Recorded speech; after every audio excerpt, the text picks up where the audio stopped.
하나님의 마음과 내 마음이 닿는 시간, 성령 하나님의 역사를 경험하는 시간, 2023년 신년 예배에 참석하신 인천중앙교회 모든 성도님들께 주님의 사랑과 은혜가 충만하시기를 축복합니다. 2023년을 개묘년이라고 하죠.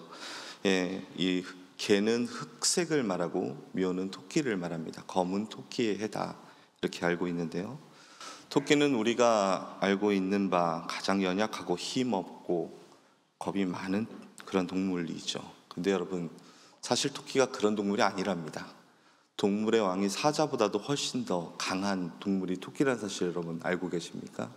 네, 이유가 있습니다. 분명한 이유를 제가 오늘 알려드리겠습니다. 토끼에겐 두 가지가 있다고 합니다.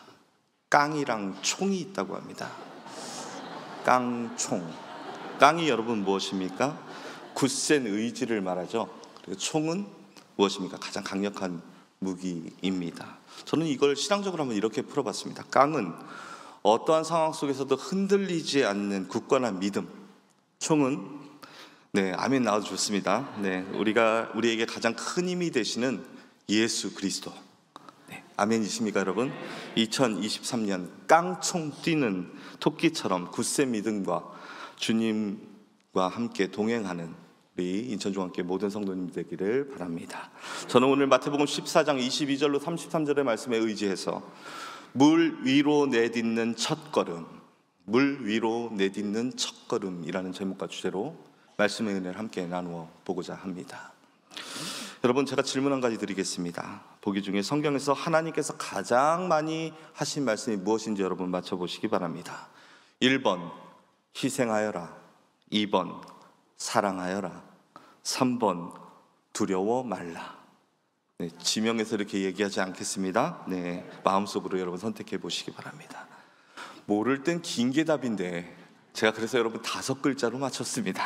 저도 여러분 만만하지 않죠? 답은 3번입니다. 두려워하지 말라.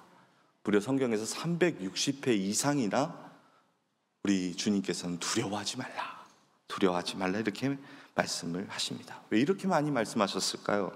여러 이유와 해석이 있을 수 있겠지만 저는 이렇게 해석하고 싶습니다. 주님은 우리 인생 가운데 우리가 두려운 상황에 빠질 때가 많다는 것을 누구보다 잘 알고 계신다. 그래요. 잠시 생각해보면 삶의 어려운 문제와 고민으로 인한 염려와 걱정과 근심으로 인한 두려움이 우리의 삶을 잠식할 때가 얼마나 많이 있습니까?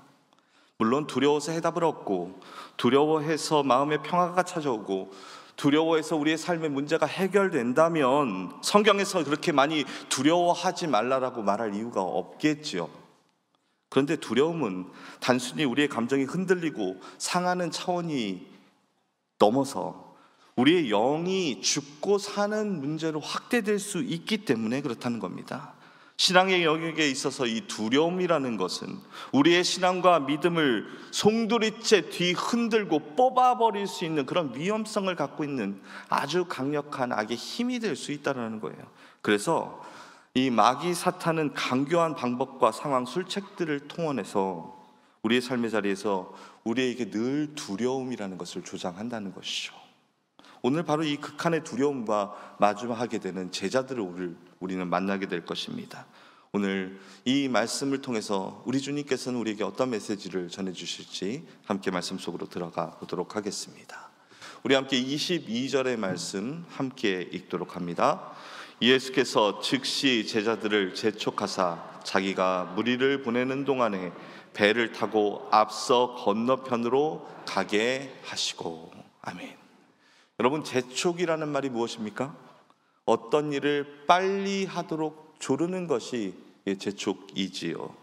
그런데 이 재촉이라는 단어를 성경의 원문을 살펴보면 헬라어의 에난카센이라는 단어입니다. 이 단어의 의미를 알면 재촉의 의미가 보다 명확해집니다.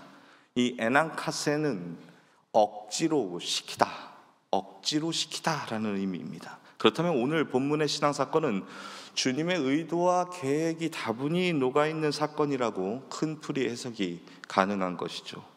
더군다나 이 재촉이라는 단어 앞에는 부사인 즉시라는 단어가 붙습니다. 이 부사에 주목할 필요가 있습니다. 이 의도와 계획이, 우리 주님의 의도와 계획이 아주 빠르게 긴박하게 진행되기를 바라시는 그러한 주님의 마음과 의도가 오늘의 사건 가운데 담겨져 있다라는 것이죠. 그러나 안타깝게도 제자들은 예수님의 이러한 마음을 도통 모르고 있는 것 같습니다. 왜냐하면 그들은 풍랑이 일게 되자, 배가 흔들리게 되자 그들은 굉장히 큰 혼란 가운데, 두려움 가운데 빠졌기 때문에 그렇습니다. 24절 말씀 같이 읽습니다. 배가 이미 육지에서 술이나 떠나 바람이 거스름으로 물결로 말미암아 고난을 당하더라. 배가 떠나게 되었습니다. 육지로부터 멀어진 배는 점차 거세어지는 바람과 물결을 만나게 됩니다. 그런데 바로 이 시점에서 우리는 하나의 물음표를 우리 스스로에게 던져야 됩니다. 왜 주님께서는 오늘 이들을 배에 태워 오늘 이 풍랑을 만나게 하셨는가 하는 것이죠. 오늘 이 질문에 대답하기 위해서는 오늘 그들이 배에 타기 직전에 낮에 어떠한 일을 마주했는가를 분명하게 알 필요가 있습니다. 오늘 낮에 예수님께서는 보리떡 5개와 물고기 2마리로 무려 5,000명의 사람들을 먹이시는 우리가 잘 아는 오병이어의 기적을 펼쳐 보이신 겁니다. 이 기적이 제자들의 눈을 번쩍 뜨이게 했습니다. 그리고 제자들의 마음을 요동치게 만들었습니다. 예수님께서 제자들 앞에서 그동안 보여주셨던 수많은 치유와 회복의 기적과 말씀들과는 수준이 좀 달랐기 때문에 그래요. 무엇이냐? 바로 그들의 세상적인 욕심을 채워줄 수 있는 능력이 주님께 있다라는 것을 확인하는 그런 사건이었기 때문에 그래요. 무슨 말입니까? 음식이 상징하는 것, 육신의 배고픔을 채워준다는 것은 바로 세상의 가치도 예수님께서 마음만 먹으시면 얼마든지 무한정 제공해 주실 수 있다라는 생각을 그들이 품게 됐다라는 것입니다. 이 생각이 제자들의 마음들을, 생각들을 뒤흔들어 버린 것이죠. 설레게 했던 것이죠. 그리고 그동안 의식 저편에 꾹꾹 눌러놨었던 정치적 왕으로서 오실 예수에 대한 기대가 그들의 마음 가운데 차오르기 시작했다는 거예요. 세상의 높은 자리에 그들도 오를 수 있다라는 기대, 세상의 욕심들을 무한정 제공받을 수 있다라는 기대를 그들이 품기 시작했다라는 거예요. 오병이어의 사건은 풍성한 은혜이고 동시에 주님께서 전능하신 하나님 아버지이심을 일깨워주는 놀라운 하나님의 역사였지만, 동시에 그 기적은 제자들이 그동안 갖고 있었던 신앙을, 믿음을 송두리째 뒤흔들어 버릴 수 있는 사건이기도 했던 것이죠. 사단은 이러한 상황을 모를 리가 없습니다. 바로 이럴 때 여러분, 사단이 강력하게 역사하죠. 은혜가 임할 때 동시에 강력한 사단의 역사도 함께 임하는 이유가 바로 여기에 있는 것입니다. 우리가 은혜를 체험하고 감사와 기쁨을 고백하고 누릴 때 바로 그때를 이용해서 우리의 신앙의 방향을 왜곡하고 우리의 시선을 흔들어 버린다라는 것이죠. 주님께서는 이와 같은 제자들의 현재의 상황을 너무도 잘 알고 계셨습니다. 그래서 그들이 진짜 중요한 신앙이 무엇인지, 믿음이 무엇인지를 다시금 제대로 알게 하시기를 원하셨던 것입니다. 그래서 주님께서는 그들을 어디로 끌고 가신 거예요? 배를 태워서 풍랑 가운데로 끌고 가신 겁니다. 죽음 앞에 놓이게 하신 거예요.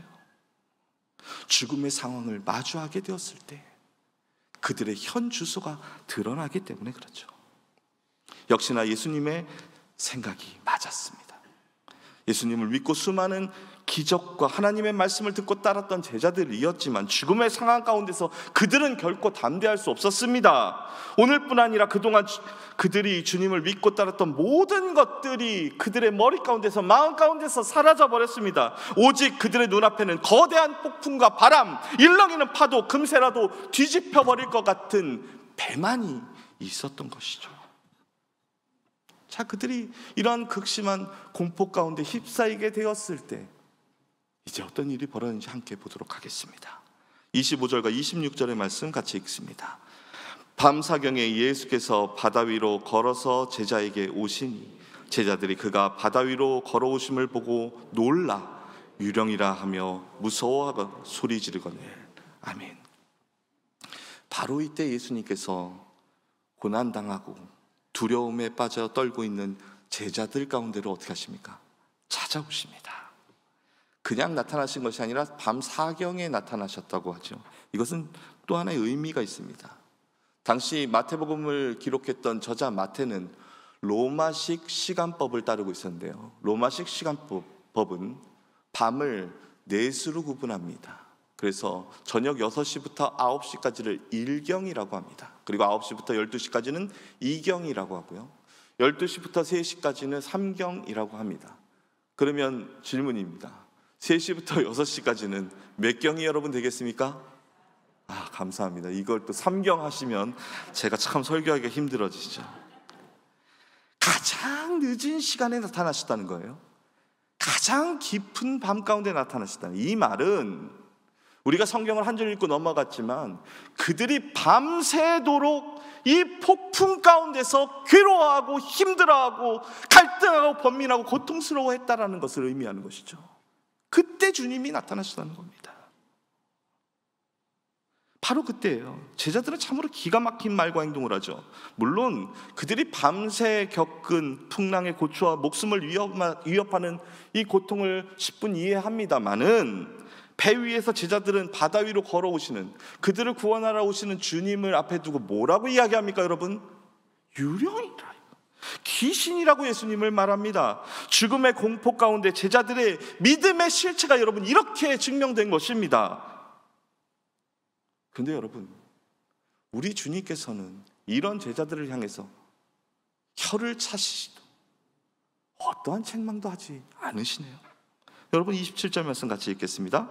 예수께서 즉시 이르시되 안심하라, 나니 두려워하지 말라. 여러분, 저는 오늘 2023년을 열면서 오늘 이 말씀이 우리 인천중앙교회 성도님들께 큰 위로의 말씀으로 좀 다가올 수 있었으면 좋겠습니다. 우리에게 물론 많은 아픔과 슬픔과 시련이 있을지라도 그 아픔과 슬픔과 시련과 고통과 두려움을 누가 제일 잘 알고 계십니까? 주님이 제일 잘 알고 계신다는 거예요.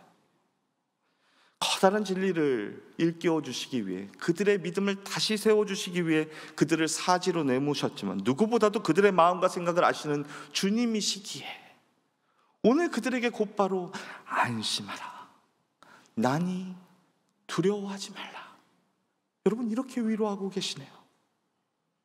오늘 이 자리에서 여러 가지 인생의 풍랑 속에서 아파하는 분들을 향해서 오늘 저는 이 말씀에 의지해 선포합니다. 주님께서 여러분들의 아픔과 슬픔과 시련과 고뇌의 상황을 잘 알고 계십니다. 여러분들의 마음이 얼마나 두렵고 떨리고 절망적인지를 알고 계십니다. 그리고 이렇게 말씀하시네요. 안심하라, 나니 두려워하지 말라. 여러분, 오늘 이 말씀이 제자들에게 던지는 그냥 주님의 말씀이 아니라 오늘을 살아가는 우리에게 주시는, 나에게 주시는 위로요, 기도 응답이 되기를 축복합니다. 안타깝게도 그런데 이 음성과 주님의 마음을 헤아린 제자들이 많으면 얼마나 좋겠습니까마는 상황은 그렇지 않지요. 배는 분명 예수님의 제자들이 다 타고 있었는데 베드로만이 주님의 음성을 기억하고 반응하기 시작합니다. 28절과 29절의 말씀 같이 읽어보겠습니다. 베드로가 대답하여 이르되 주여, 만일 주님이시거든 나를 명하사 물 위로 오라 하사니, 오라 하시니 베드로가 배에서 내려 물 위로 걸어서 예수께로 가되. 생각해보면 여러분 놀라운 일이죠. 베드로만이 주님의 음성에 귀를 기울였고 주님의 마음을 이해했고 주님의 음성에 반응했다라는 겁니다. 다른 제자들이 모두 배바닥에 납작 엎드려서 고개조차 들지 못하고 주님을 귀신이다, 유령이다, 허상이다 말하고 있을 때 베드로는 그 알 수 없는 공포 가운데서 그 공포의 대상을 향해서 이렇게 재차 묻습니다. 주여, 만일 주님이시거든 나를 명하사 물 위로 오라 하십시오. 왜 베드로는 이렇게 묻고 있는 겁니까? 이 사건은 여러분 덮어놓고 두려운 가운데서 결단하라, 용기 내라 하는 말씀이 아니라는 것을 베드로는 이 질문을 통해서 보여주는 것입니다. 믿음을 얻기 위해서는 단순하게 용기를 가지고 몸에 가까운 그러한 결단과 그리고 자리로 나아가라는 것이 아니라는 겁니다.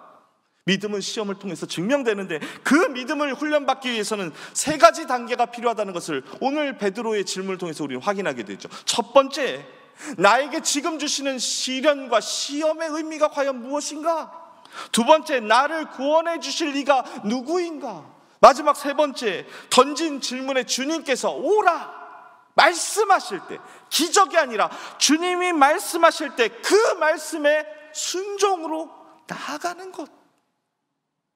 여러분, 이 3단계를 오늘 베드로는 보여주고 있는 것입니다. 베드로는 깨달았던 것이죠. 분명히 이 시련 가운데 뭔가 이유가 있다. 주님의 의도가 있다라는 거예요.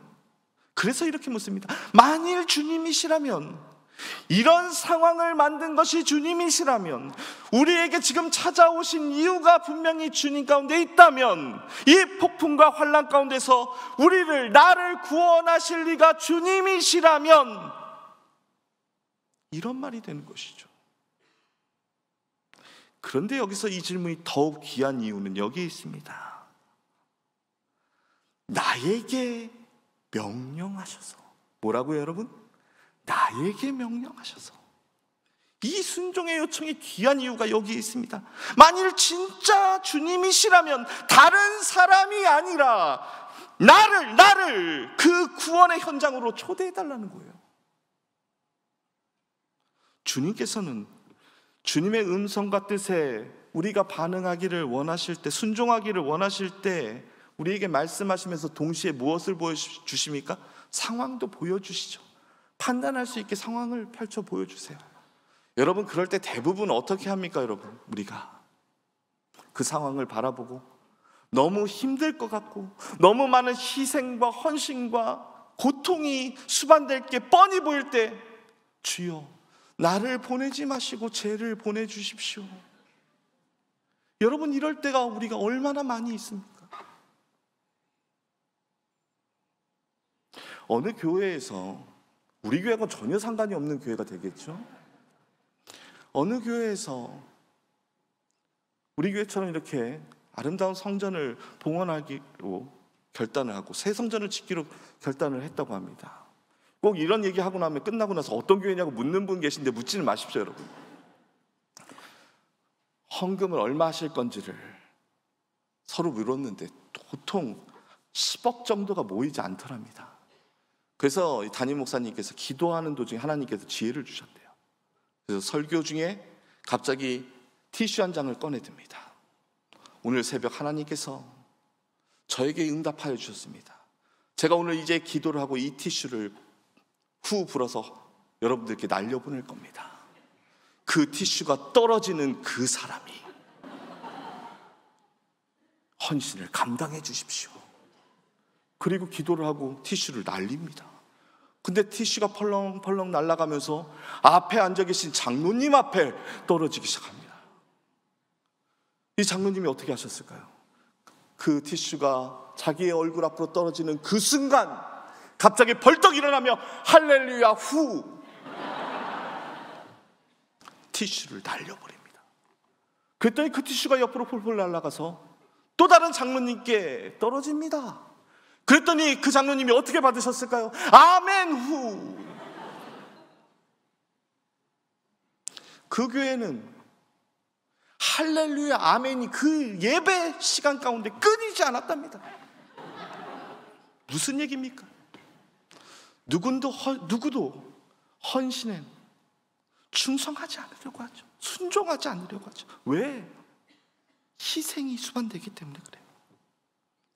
희생이 요청되는 그 자리에서 우리는 얼마나 많은 것들을 주저합니다. 그런데 오늘 베드로는 달랐습니다. 안심하라 위로하시며 우리에게 다가오시는 분이 진짜 나의 구원자 되시는 주님이시라면 그 증거를 나에게 보여달라는, 타인이 아닌 나에게 보여달라는. 여러분, 베드로의 이 요청은 위대한 요청입니다. 시대를 깨우고 변화시키는 그 역할을 감당하는데 나를 써달라는 거지요. 패역한 세대 가운데서 하나님께서 비통해 하시며 통탄해 하시며 누구를 보낼고 하셨을 때 이사야 선지자가 말했죠. 주여 내가 여기 있사오니 나를 보내주십시오. 여러분, 이런 고백이었다는 거예요. 그렇게 베드로가 이야기하자 주님께서 뭐라고 말씀하십니까? 다른 얘기 일절하지 않으시죠. 오라, 오라, 오라. 지체 없이 분명하게 말씀하십니다. 성경에 나오지 않았지만 여러분, 분명히 이때 주님께서는 그 어느 때보다 환하게 웃으셨을 거예요. 왜? 너무도 귀한 요청이었기 때문에 그렇죠. 이제 주님의 마음과 명령은 분명해졌습니다. 주님은 베드로에게 오라 말씀하셨고 베드로는 배에서 뛰어내립니다. 놀랍게도 바닷물이 닿는 발이 물속으로 잠기지 않네요. 베드로가 바다 위에 예수님처럼 섭니다. 그리고 한 걸음 한 걸음 떼며 물 위로 걸어 예수님께로 갑니다. 여러분, 배에서 내렸다는 거, 저는 이렇게 정의하고 싶어요. 따라하겠습니다. 세상에서 내가 진짜 믿고 있었던, 내가 진짜 신뢰했던, 자, 여기서 멈추십시오. 여러분, 진짜 여러분들이 믿고 여러분들이 진짜 세상에서 신뢰했던 그것을 떠올리십시오. 그리고 따라합니다. 바로 그것들과의 결별이다.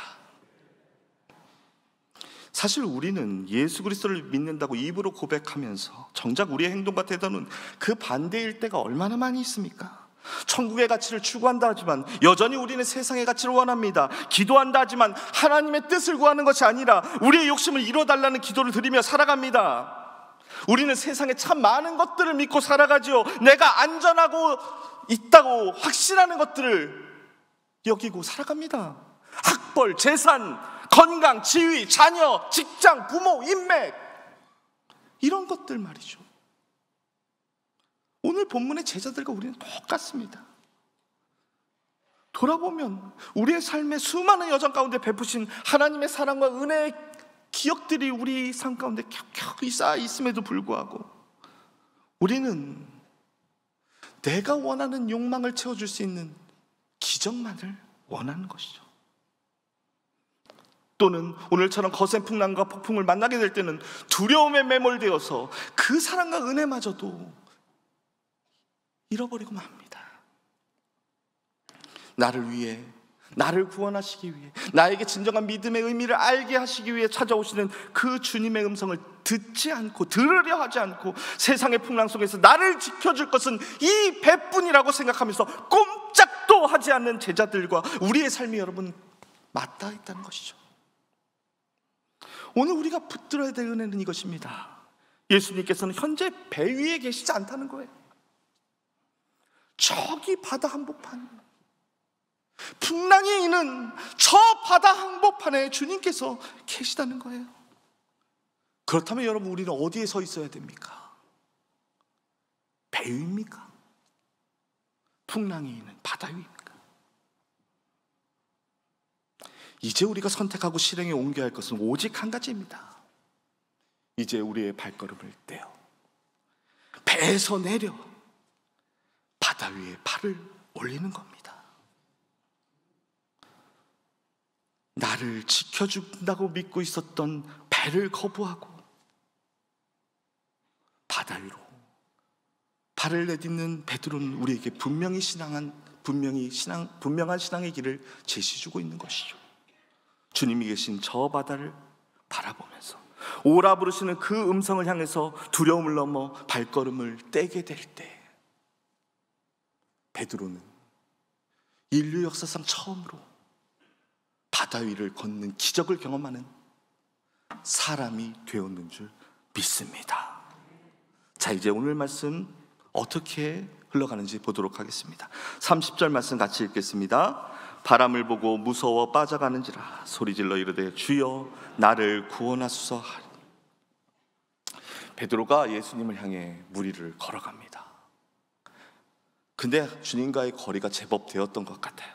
가는 도중에 여전히 몰아치는 파도와 물결들로 인해서 그가 그곳의 시선을 뺏기 시작합니다. 그리고 그는 물속으로 빠져 들어갑니다. 우리가 잘 알고 있는 신앙 사건이죠. 그런데 우리는 여기서 베드로가 물속으로 빠져들어가는 그 사건에 집중해서 베드로의 연약함, 베드로의 믿음 없음을 이야기합니다. 베드로의 실패를 말하기도 합니다. 하지만 저는 결단코 이 상황을 베드로의 실패요, 패배요, 연약한 믿음의 역사라고 말하고 싶지 않습니다. 아니, 그렇지 않습니다. 왜냐하면 그것이 인생이기 때문에 그래요. 그것이 믿음의 길이기 때문에 그래요.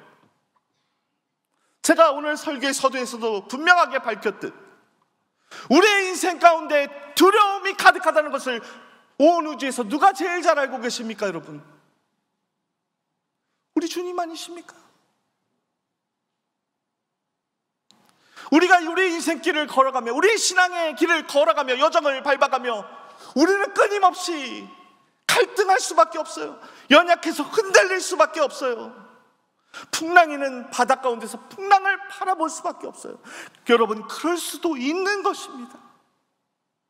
오늘 말씀은 무조건 덮어놓고 배에서 뛰어내려라 하는 맹신을 말하는 것이 아닙니다. 우리 주님께서는 그런 맹신을 원하시지도 않아요. 그래서 성경은 360번 이상이나 우리의 연약한 인생들을 향해서 두려워하지 말라 말씀해 주고 계시는 겁니다. 풍랑을 바라볼 수도 있어. 두려워할 수도 있어. 문제 가운데 짓눌려서 주저앉아 엉엉 울 수도 있어. 물속으로 빠져들어갈 수도 있어.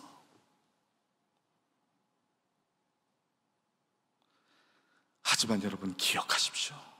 반드시 기억하십시오. 주님의 역사하심은 끝나지 않았습니다. 주님의 역사하심은 진행형입니다. 중요한 건 여러분, 바로 이때입니다. 우리가 이때 어떻게 반응해야 하는 거예요? 다시 한번 여러분 30절의 말씀 같이 한번 읽어보겠습니다. 바람을 보고 무서워 빠져가는지라 소리질러 이르되 주여 나를 구원하사하니. 베드로가 바람을 받죠. 풍랑을 받습니다. 그리고 물속으로 빠져들어갑니다. 그러나 여러분, 끝나지 않았어요. 베드로가 어떻게 합니까? 소리를 지릅니다. 누구에게 소리를 지릅니까, 여러분? 우리 주님께 외칩니다.